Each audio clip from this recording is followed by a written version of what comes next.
আসসালামু আলাইকুম রহমতুল্লাহি ওবরকাতুহ।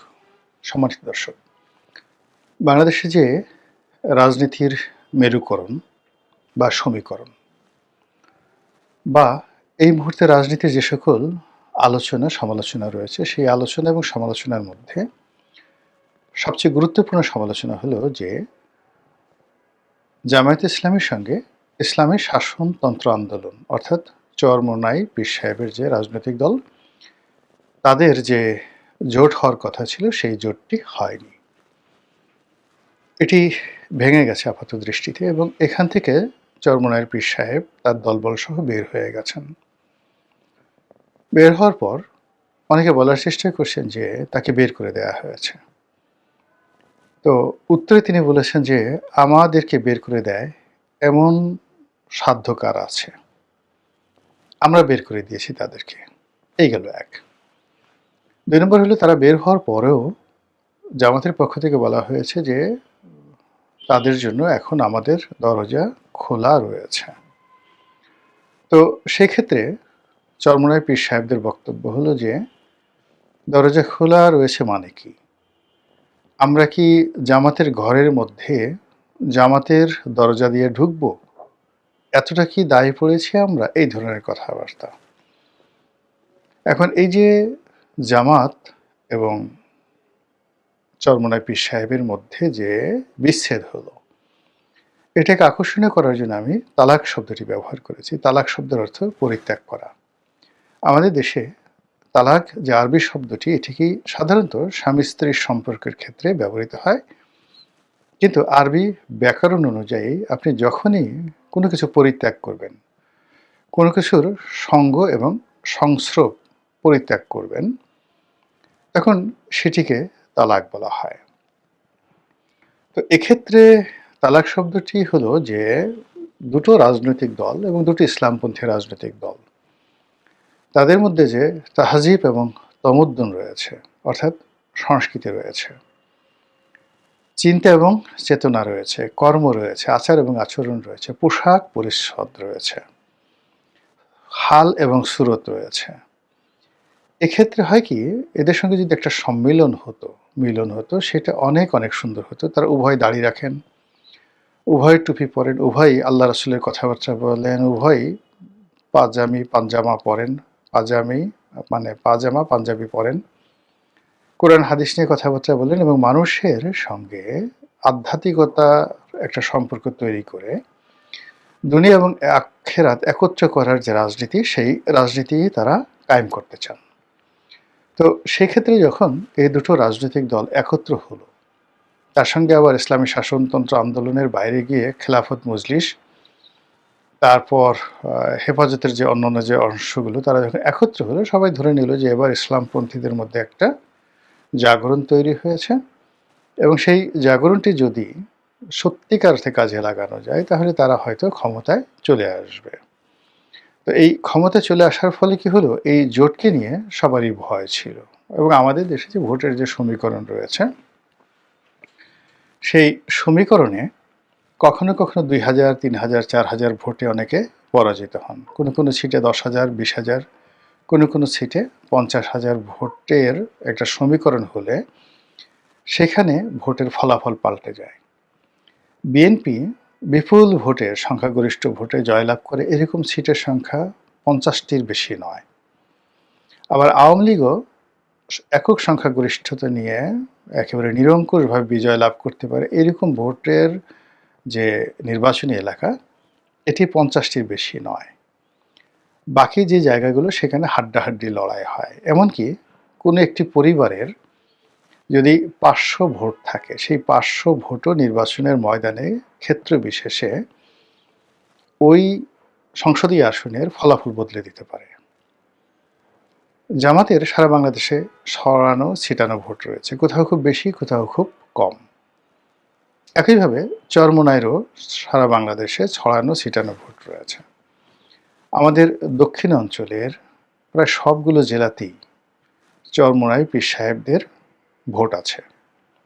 ১০,০০০ থেকে ৩০,০০০ পর্যন্ত প্রতিটি সংসদীয় আসনে তাদের ভোট আছে। এমনকি এই ঢাকা শহরে এই ঢাকা শহরে যে দুটো সিটি কর্পোরেশন আছে সেই দুটো সিটি কর্পোরেশন এলাকাতে তাদের কম করে হলো 4 লাখ ভোটার আছে। তো এই 4 লাখ ভোটার যে ঢাকা সিটি কর্পোরেশন এলাকাতে রয়েছে চরমোনাই পীর সাহেবের, ঠিক তদ্রূপ জামাতের ভোটার সংখ্যাও কিন্তু অলমোস্ট 4 লাখ। তো 4 লাখ 4 লাখ 8 লাখ ভোট যদি একত্র হয়, তার সঙ্গে হেফাজতের ভোট সেটি যদি 50,000ও হয়, তাবলিগের ভোট যদি 50,000 বা 1 লাখ হয়, এবং এই পক্ষগুলো যদি একত্রে সত্যিকার অর্থে কাজ করে, ঢাকা শহরে বিএনপি এবং আওয়ামী লীগের প্রার্থীদেরকে রীতিমতো দৌড়ের উপর রাখা এই জোটের জন্য কোনো সমস্যা নয়। ফলে তারা যখন একত্র হয়েছিল তখন মানুষের মধ্যে এক ধরনের আশাবাদ তৈরি হয়েছিল এবং রাজনীতির একটা সমীকরণ, মানে জামাত এবং এনসিপি এবং চরমোনাই, তাদের এই ঐক্যটাকে তুচ্ছ তাচ্ছিল্য করার কোনো রকম সুযোগ ছিল না। কিন্তু যেই মুহূর্তে তারা, যাকে বলা হয়, আলাদা হয়ে গেলেন, এখন নির্বাচনী মাঠের যে শূন্যতা, আওয়ামী লীগের জনপ্রস্তুতি, এটি আরও প্রকট হয়ে পড়েছে। এবং সবাই বলার চেষ্টা করছে যে এই যে শূন্যতা, সেই শূন্যতার মধ্যে বিএনপি জামাতের মধ্যে যে প্রতিদ্বন্দ্বিতা হওয়ার কথা ছিল, সেই প্রতিদ্বন্দ্বিতা নাও হতে পারে। এক পক্ষ অতিরিক্ত আত্মবিশ্বাসী হয়ে যেতে পারে, মানে বিএনপি, আর সেই আত্মবিশ্বাসকে ঠেকানোর জন্য যদি অপর পক্ষ নির্বাচন থেকে সরে দাঁড়ায় কিংবা নির্বাচন নিয়ে কোনো চক্রান্ত করে, কোনো ম্যাটিকুলাস ডিজাইন করে, সেটি বিএনপির জন্য, গণতন্ত্রের জন্য এবং এই মুহূর্তে রাজনীতির জন্য বুমেরাং হয়ে পড়বে। অন্যদিকে চরমোনাই সম্পর্কে ইতিবাচক যে কথাগুলো বলা হয় সেগুলো না হয় আমি বাদই দিলাম। এখানে নেতিবাচক যে কথাগুলো, যে তারা সারাটি জীবন আওয়ামী লীগের প্রতি, যাকে বলা হয়, সদাশয় ছিল। আওয়ামী লীগ জমানাতে তারা নির্যাতিত হয়েছে এবং একই সঙ্গে আওয়ামী লীগের অধীন সকল নির্বাচনে তারা অংশগ্রহণ করেছে এবং তারা আজ পর্যন্ত একটা ইউনিয়নের চেয়ারম্যান ছাড়া রাজনৈতিকভাবে কোনো নির্বাচনে সুফল এবং সফল এই দুটো তাদের তকদিরে জোটেনি। এই প্রথম তাদের জন্য একটা পরিবেশ পরিস্থিতি তৈরি হয়েছিল, জামাতের সাথে ঐক্যবদ্ধ হয়ে তারা যে কটি আসনই দাঁড়াতেন, সেই কটি আসনের সব না হলেও অন্তত দক্ষিণাঞ্চলের অনেকগুলো আসনে তারা ভালো করতে পারতেন, এটা শিওর। তো সেক্ষেত্রে যেমন আমি আমার নির্বাচনী এলাকার কথা বলি, আমাদের নির্বাচনী এলাকাতে প্রায় গলাচিপে 10 মিনাতে, পটুয়াখালী 3-এ 3.5 লাখের মতো ভোটার আছে। তো এক্ষেত্রে যদি 70% ভোটার উপস্থিতি ঘটে, তাহলে কত হয়? 3-7 21, 2,10,000 বা 2,10,000, মানে 3 লাখে যদি হয়, আরও ওটার 70%, অলমোস্ট 2.5 লাখ ভোট যদি কাউন্ট হয় 70% হিসাবে। এর মধ্যে যে বিজয়ী হবে তাকে 1.5 লাখ ভোট পেতে হবে, বা 1,20,000 থেকে 1.5 লাখ ভোট পেতে হবে। সেক্ষেত্রে এককভাবে 1.5 লাখ ভোট পাওয়ার ক্ষমতা কেবলমাত্র আওয়ামী লীগের আছে। অর্থাৎ 1,25,000 থেকে 1.5 লাখ ভোট পাওয়ার ক্ষমতা আওয়ামী লীগের আছে। বিএনপির এখানে ভোটার আছে 60 থেকে 65,000, এর বেশি নয়। এবং বিএনপির ভোট বাড়েনি, গত 15 বছর একটি ভোট বাড়েনি, আর আওয়ামী লীগের একটি ভোট কমেনি। বরং আওয়ামী লীগের ওই জনসংখ্যার আনুপাতিক হারে হয়তো কিছু আওয়ামী লীগ বা বিএনপির ভোট বাড়তে পারে, কিন্তু মানে আওয়ামী লীগের কোনো লোক আওয়ামী লীগ ত্যাগ করে বিএনপিতে যায়নি, আর বিএনপির কোনো লোক, মানে যাকে বলা হয়, তারা আওয়ামী লীগে যায়নি বা অন্য দল থেকে বিএনপিতে যোগদান করেনি। ফলে বিএনপি আওয়ামী লীগের যে সমীকরণ আগের মতোই আছে। তো আমি যখন 2009 সনে ইলেকশন করেছিলাম, তখন ওখানে বিএনপির ভোট মানে ছিল সর্বোচ্চ 65,000, আর অন্যদিকে আওয়ামী লীগের ভোট ছিল সর্বোচ্চ 1,20,000, আমি 1,25,000 পেয়েছিলাম। তো যেটা বলছি যে ওই সময়টিতে চরমোনাইয়ের ভোট ছিল 15,000 থেকে 18,000, আর জামাতের ভোটও ছিল 12 থেকে 15,000। কিন্তু জামাতের ভোটটা প্রমাণিত ছিল না, তাদের প্রার্থী ছিল না, কিন্তু চরমোনাইয়ের ভোটটা কাউন্ট করা যেত। তো সেই অর্থে এই সময়টিতে দুটো দলেরই, অর্থাৎ চরমোনাই এবং জামাত, এই দুটো দলেরই কিন্তু ভোটার বেড়েছে ওখানে। এবং আমি যতটুকু আন্দাজ করি যে এখন আমার নির্বাচনী এলাকাতে চরমোনাইয়ের ৩০,০০০ আর জামাতের ৩০,০০০ ভোট রয়েছে। এই দুটো শক্তি যদি এক হয়, এখানে একেবারে ৬০,০০০ ভোট, যেটা কিনা একেবারে বিএনপির সমান সমান। তো ৬০,০০০ ভোট একেবারে অনিবার্য, এবং বিএনপির যে ৬৫,০০০ ভোট, তারা যে সবাই ভোট দেবে বা সবাই ভোট কেন্দ্রে আসবে, নট লাইক দেন। কিন্তু জামাত এবং চরমোনাইয়ের যে ভোটগুলো গুনে গুনে আপনি বলতে পারবেন যে এই কটা ভোটই সেখানে পাবে।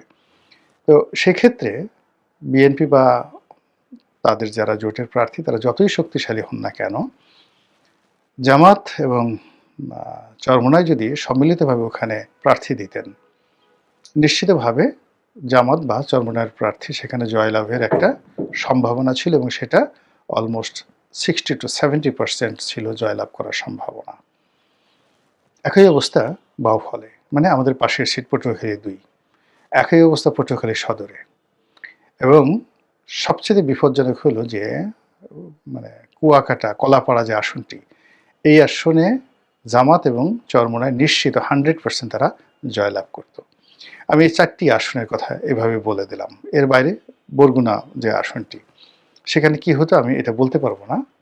তো ওখানেও মানে এই দুটো সংগঠনের যে সাংগঠনিক ভিত্তি কোনো অংশে অন্যান্য ৩টি সিটের চেয়ে কম নয়।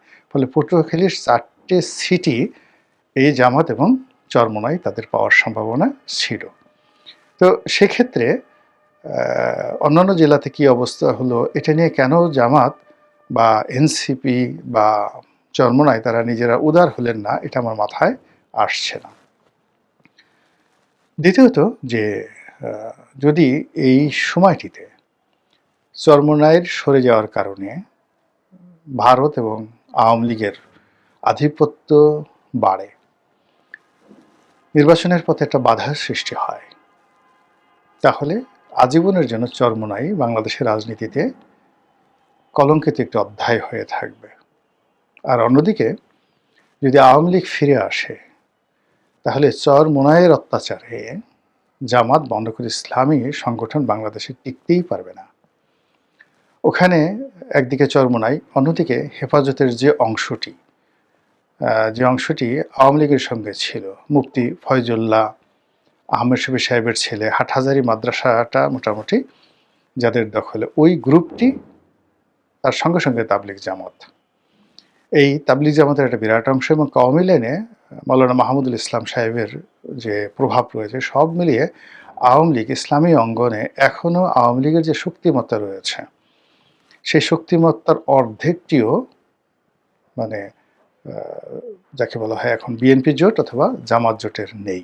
টিল নাও, এখন পর্যন্ত আপনি বাংলাদেশের বেশিরভাগ দরবার, মানে পীর সাহেবদের দরবার, সেটা ফুলতুলি পীর সাহেব বলেন, চট্টগ্রামের মাইজ ভান্ডারী বলেন, আটরশি বলেন, আমাদের দক্ষিণাঞ্চলের চরমোনাই শর্ষিনা পীর সাহেব বলেন, তারপরে ঝালকাঠির ওই অঞ্চলে কায়েদে পীর সাহেব আছেন, তারপরে অন্যান্য যারা আছেন বড় বড় মানে যেগুলো দরবার শরীফ, যাদের লক্ষ লক্ষ অনুসারী রয়েছেন, তার অলমোস্ট 99% সবাই আওয়ামী লীগের প্রতি মানে দুর্বল। তারপরে কওমি অঙ্গনের যারা লোকজন রয়েছেন, সব কওমি যারা নেতা রয়েছেন, হাতে গোনা কিছু মানুষরা বেশিরভাগই আওয়ামী লীগের প্রতি দুর্বল। এবং এখানে চরমোনাই সাহেবের ব্যাপার তো বললামই, তারা শেষের দিকে আওয়ামী বিরোধী হয়ে পড়েছিলেন, কিন্তু আওয়ামী লীগের সঙ্গে তাদের একেবারে দা কুমড়ার সম্পর্ক এমন হয়নি যে আবার আওয়ামী লীগের সঙ্গে তাদের বন্ধুত্ব হবে না, এটা কেউ বলতে পারে। আবার অন্যদিকে জামাতের সঙ্গে আওয়ামী লীগের সবসময় কিন্তু একটা সহনশীল সম্পর্ক ছিল, তলে তলে সম্পর্ক ছিল, অফিসিয়ালি আনঅফিসিয়ালি। আর আওয়ামী লীগ পতনের পরে জামাত অল অন এ সাডেন যেভাবে ম্যাটিকুলাস ডিজাইনের সামনে এসেছে, এখানে আসলে দাবি করছে আওয়ামী লীগ বা বিএনপি, কিন্তু মানে ৫ই আগস্টের যে ঘটনাটা, এটা একেবারে আমার কাছে মনে হয়েছে আসমানি বালা বা মুসিবত হিসাবে এসেছে। তো এনিওয়ে, এখন এই যে চরমোনাই এবং জামাতের মধ্যে যে বিচ্ছেদটা হলো, বিভেদটা হলো, বা একে অপরকে পরিত্যাগ করলো বা তালাক দিল, এটি রাজনীতির কোনো ছোট ঘটনা নয়। এই মুহূর্তে যা কিছু আমরা দেখছি, অর্থাৎ পর্দার সামনে দেখছি জাইমা রহমান সাহেবা যাচ্ছেন, তিনি বক্তব্য দিচ্ছেন, তারেক রহমান সাহেব তার বুলেট প্রুফ গাড়িতে চড়ে ঘুরে বেড়াচ্ছেন, একটার পর একটা রাষ্ট্রদূত আসছে, তিনি যমুনাতে ফুলের তোড়া পাঠাচ্ছেন, আর মাত্র মানে 2 সপ্তাহ পরে নির্বাচন হচ্ছে, নির্বাচনের মাঠ জমজমাট, দিল্লিতে শেখ হাসিনা 23 তারিখে বক্তব্য দিবেন এরকম কথা শোনা যাচ্ছে, বাংলাদেশে 21 তারিখে নির্বাচনের মনোনয়নপত্র প্রত্যাহারের শেষ সময়, এরপরে নির্বাচনের ট্রেন চলতে থাকবে দুরন্ত বেগ, এই জিনিসগুলো দৃশ্যমান। কিন্তু পর্দার আড়ালে যে কি হচ্ছে, দিল্লিতে কি হচ্ছে, ওয়াশিংটনে কি হচ্ছে, ইসলামাবাদে কি হচ্ছে, চীনের বেইজিংয়ে কি হচ্ছে, তার সঙ্গে সঙ্গে মক্কা মদিনাও যে কিছু হচ্ছেন তা কিন্তু বলা যাচ্ছে না। এবং এরই প্রেক্ষিতে এই যে দুটো বৃহত্তম রাজনৈতিক দলের মধ্যে একেবারে শেষ মুহূর্তে এসে অপ্রত্যাশিত বিচ্ছেদ, এই বিচ্ছেদের মধ্যে তৃতীয় কোনো পক্ষের, বিদেশি কোনো শক্তির বা অজানা কোনো শক্তির ইন্ধন রয়েছে কিনা, এটি একটা বড় প্রশ্ন। আর সেটা যদি থাকে তাহলে আমাদের রাজনৈতিক জীবনে আরো বহু দুর্ভোগ দুর্দশা আমাদের জন্য অপেক্ষা করছে। মহান আল্লাহ আমাদের সবাইকে হেদায়েত দান করুন এবং হেফাজত করুন। আসসালামু আলাইকুম ওয়া রাহমাতুল্লাহি ওয়া বারাকাতুহু।